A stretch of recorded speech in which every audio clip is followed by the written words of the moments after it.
Dieu, c'est bel et moi, votre humble serviteur, le pasteur Ozetan Okabachi. J'aimerais dire à quelqu'un en ce moment que personne n'a le droit de te mentir. C'est une bonne nouvelle. Personne n'a le droit de te mentir. Personne n'a le pouvoir de te mentir. Pourquoi je dis ça? Parce que je vois l'histoire dans le livre de Nombre chapitre 22.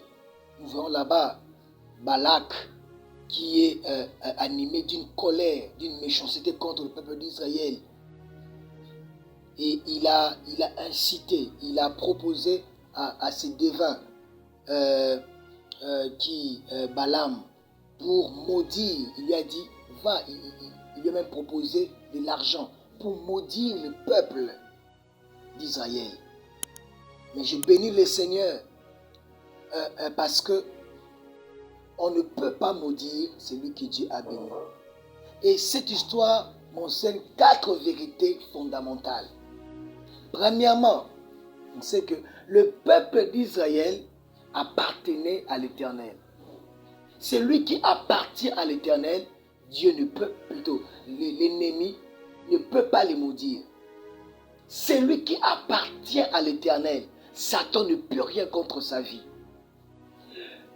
Balaam dit ceci.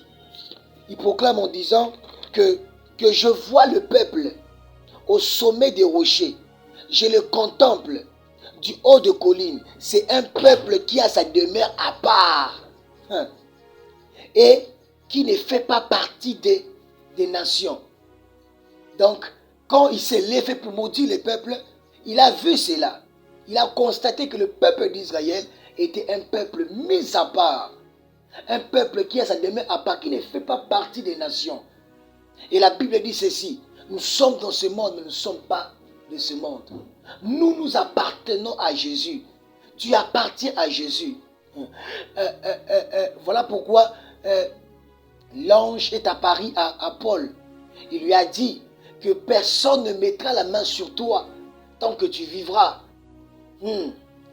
Paul a dit à toutes ces personnes avec qui ils effectuaient le voyage. Il leur a dit, ne craignez rien.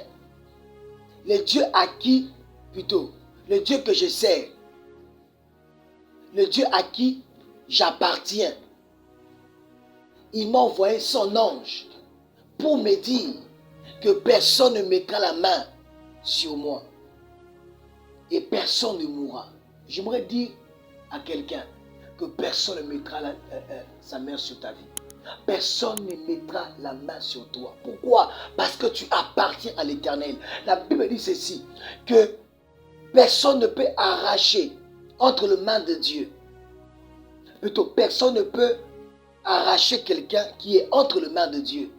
Donc, personne ne peut t'arracher entre les mains de Dieu parce que tu appartiens à l'Éternel. La Bible dit ceci, que nous sommes le troupeau de son pâturage. C'est-à-dire, nous l'appartenons. Et nous sommes le troupeau de son pâturage. J'aimerais dire à quelqu'un, on ne peut pas te maudire. L'ennemi ne peut pas te maudire parce que tu n'es pas sa brebis. L'Éternel est ton berger et tu ne manqueras de rien. C'est l'Éternel qui est ton berger. Et tu es dans la bergerie de Dieu, c'est-à-dire dans la présence de Dieu. Là où aucune parole méchante, aucune parole de malédiction ne peut t'atteindre. Tu dois être de la joie parce que tu es mis à part.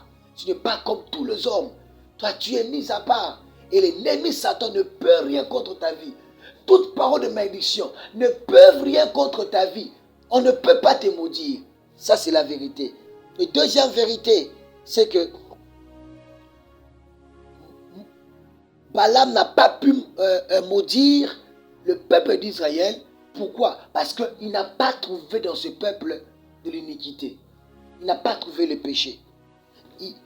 Il déclare ça dans le verset 21. Il dit, il n'aperçoit point d'iniquité en lui. Il ne voit point d'injustice en Israël. Il ne voit point d'injustice en Israël.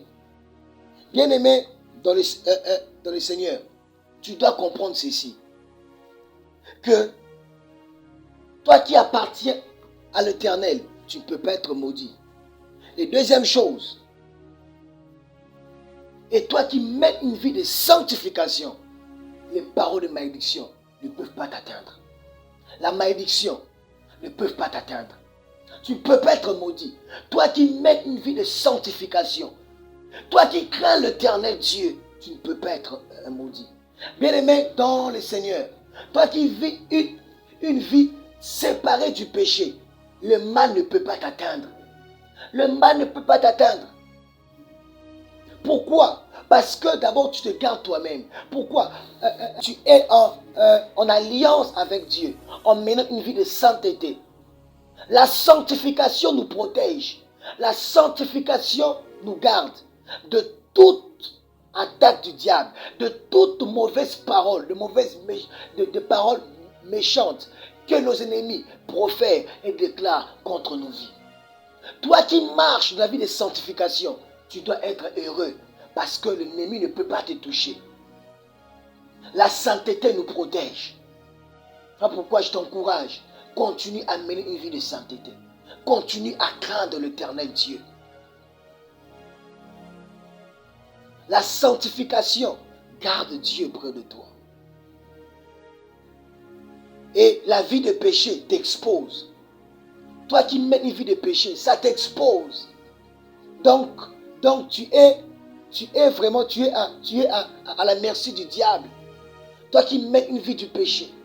Toi qui n'honores pas le Seigneur. Toi qui ne crains pas le Seigneur. J'aimerais te dire que si l'ennemi se décide de te tuer, de t'atteindre, il va t'atteindre. Pourquoi? Parce que tu n'es pas en coalition. Tu n'es pas en l'unité. Tu n'es pas attaché à Dieu.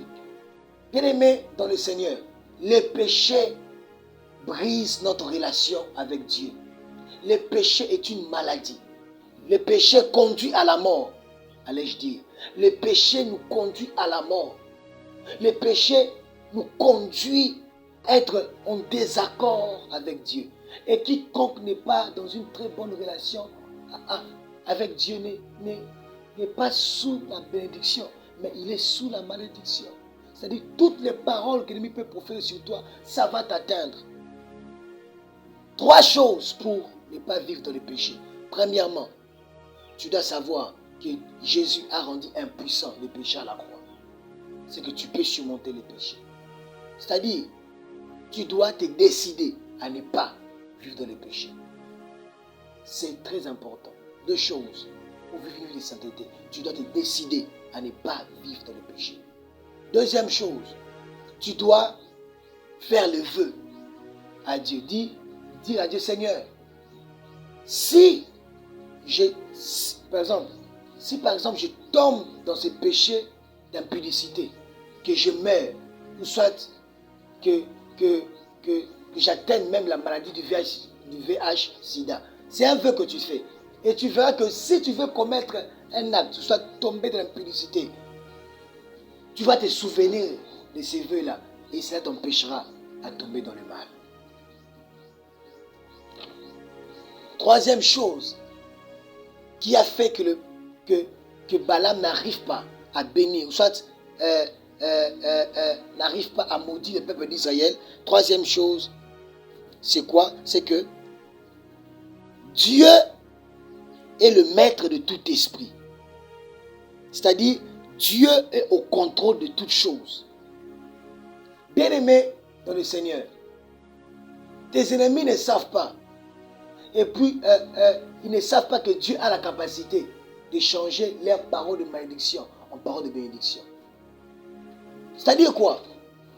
Quand Balaam avait l'intention de maudire, mais quand il arrivait au moment de maudire, le maître des esprits, Dieu Tout-Puissant, qui a le contrôle de l'esprit de Balaam, qu'est-ce qu'il faisait? Il changeait les paroles de malédiction en paroles de bénédiction. J'aimerais dire à quelqu'un ceci: personne ne peut te maudire. Pourquoi? Parce que tu as un Dieu qu'on appelle le maître des esprits. C'est-à-dire, il peut faire assez que même tes ennemis puissent dire et libérer des paroles de bénédiction en ta faveur. Même à leur insu. Dieu peut le faire. Alors, j'aimerais t'encourager à ne pas avoir peur. Personne ne peut te maudire. Et je conclue pour dire, celui que Dieu a béni, personne ne peut maudire. Tu es béni et personne ne peut te maudire. Que Dieu vous bénisse. C'est moi votre humble serviteur, le pasteur Osée Kabachi. Par la grâce de Dieu, je tiens à vous inviter à prendre part dans nos cultes et dans nos réunions, et j'espère bien que Dieu vous fera énormément de bien. Donc nous sommes Église, Assemblée des élus de Dieu,